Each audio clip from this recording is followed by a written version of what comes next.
The first medical mission of 2019 went to India with the participation of 20 nurses members of NISNA. The group traveled to the capital of India, Delhi, to voluntarily offer the medical services to a population historically abundant and forgotten, the Dalits. Historians think that these social distinctions may be based in ancient Hinduism, which delineates four major social classes or varnas. On top are the Brahmins, usually described as priests and scholars. Below the bottom, there is a fifth group, completely isolated from traditional Indian society, the untouchables or Dalits. This lowest caste is relegated to undesirable jobs like cleaning sewers.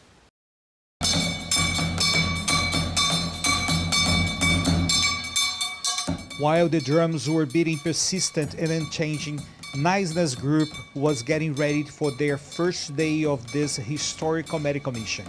However, it was clear that as much as they had been prepared to see and experience what was about to come, the group would have a shocking surprise at the degree of poverty and lack of cleanliness where these people lived, abandoned by the state and by the essential services. Our nurses choose to provide free health services and medication precisely for those so-called Dalits as a form to reject and despise this abusive and perverse system compared to apartheid in South Africa and racial segregation in America. For the first time, a group of health providers arrived at this dump site in the outskirts of Delhi. Under a tent on top of the city's dumping ground, our volunteers provided health services to nearly 700 people. In addition to the 20 nurses members of NISNA, another 100 members of the UNA, United Nurses Association of India, who took turns during the 3 days, gave their best so that all patients would live happy and sure that they were treated with respect and dignity.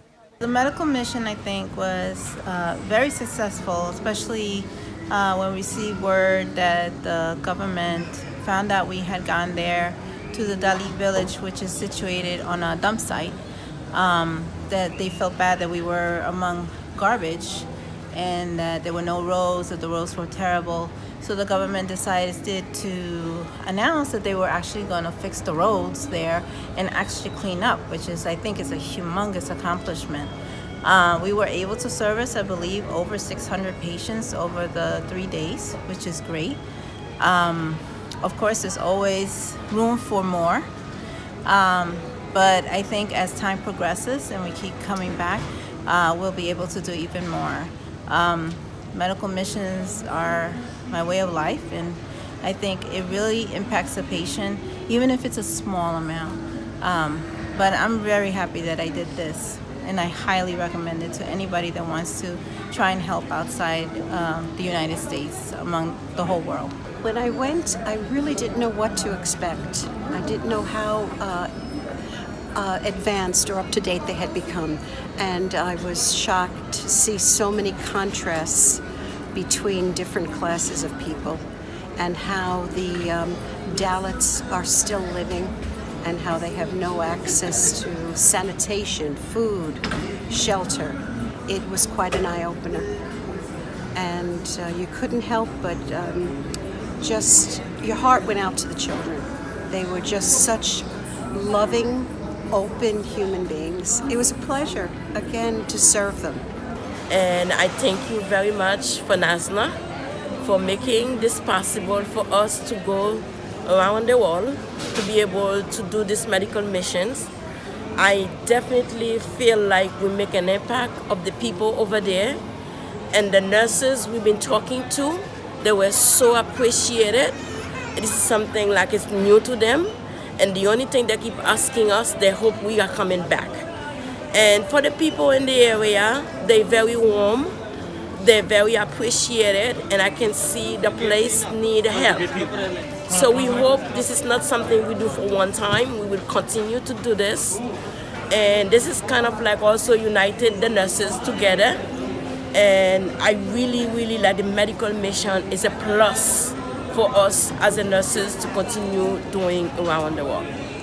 So the India mission for 2019 was very impactful. I feel like we were able to see a decent amount of people within a short period of time, and we're able to impact the lives of so many people. Even though I feel like more can always be done, we did enough for now, and hopefully we can come back and continue the good work that folks of NICE were able to do in conjunction with UNA here in India. The medical mission was very eye-opening for me. I knew about poverty, but I didn't know the degree of poverty.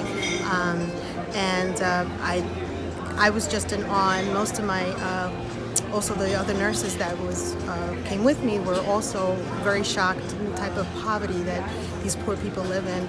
I wish I can speak the language so that I can communicate more with them, but they are very humble, very kind, and they were very, very grateful for everything that we did.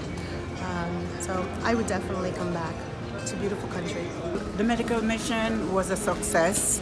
I have not seen a medical mission like this one for the past maybe 10 years.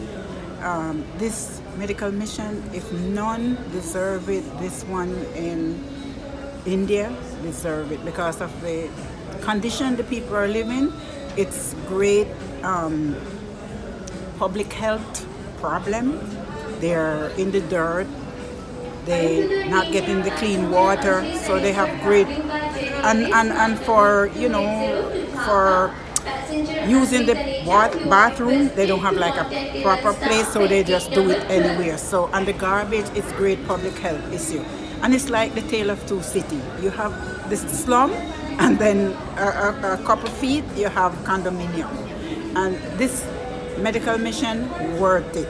From the beginning, the nurses were on the plane taking care of someone who passed out for maybe about 5 or 10 minutes. NISNA is affecting the people globally, and that is what we want to do, from New York all over the world, to touch life, change life, and speak for the people who can't speak for themselves, to affect government to have a change for the underserved in this country.